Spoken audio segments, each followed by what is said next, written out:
स्वागत है आप सबका मेरी भविष्यवाणियों की पुस्तक में। तो आइए हम आज के पवित्र वचन को पढ़ेंगे जो कि परमेश्वर के दास प्रेरित अंकुर यूसुफ नरूला जी के द्वारा लिखा गया है। बिना किसी विषय के प्रार्थना करें।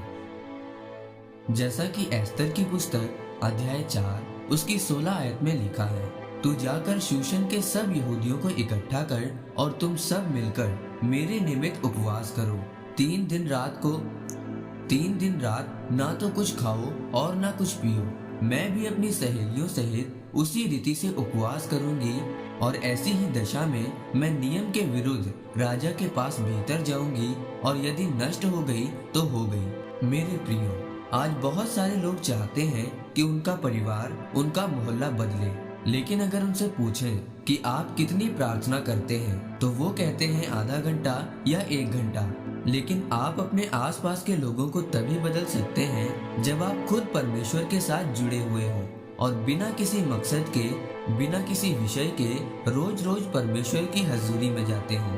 मेरे प्रियो, जब हम बाइबल में एस्तर के बारे में पढ़ते हैं तो लिखा है कि जब एस्तर ने परमेश्वर के सामने विषय रखकर प्रार्थना की कि राजा का मन बदले, तो वो एस्तर की पहली प्रार्थना नहीं थी, बल्कि उसको पहले से ही रोज रोज बिना किसी विषय के प्रार्थना करने की, उपवास रखने की आदत थी।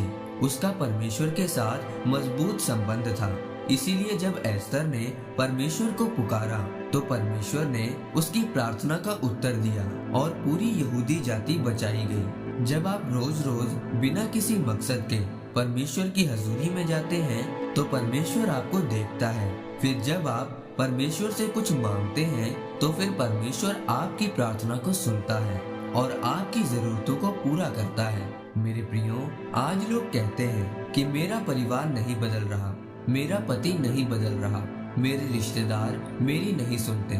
लेकिन अगर आपकी प्रार्थना ही थोड़ी होगी तो वो कैसे बदलेंगे? जब आप परमेश्वर की हजूरी में नहीं जाते और आपकी प्रार्थना का स्थान आपके मोबाइल और टीवी ने ले लिया है, आपकी गर्लफ्रेंड ने ले लिया है, तो फिर आपका परिवार कैसे बदलेगा? मेरे प्रियो, बाइबल में मत्ती की पुस्तक अध्याय 26 उसकी 41 आयत में लिखा है कि जागते रहो और प्रार्थना करते रहो ताकि तुम परीक्षा में ना पड़ो। जब आप रोज रोज प्रार्थना करते हैं तो जब आप पर परीक्षा आती है तो परमेश्वर आपको उससे बाहर निकालता है। इसलिए मेरे प्रियो, अपने संबंधों को परमेश्वर के साथ मजबूत बनाएं।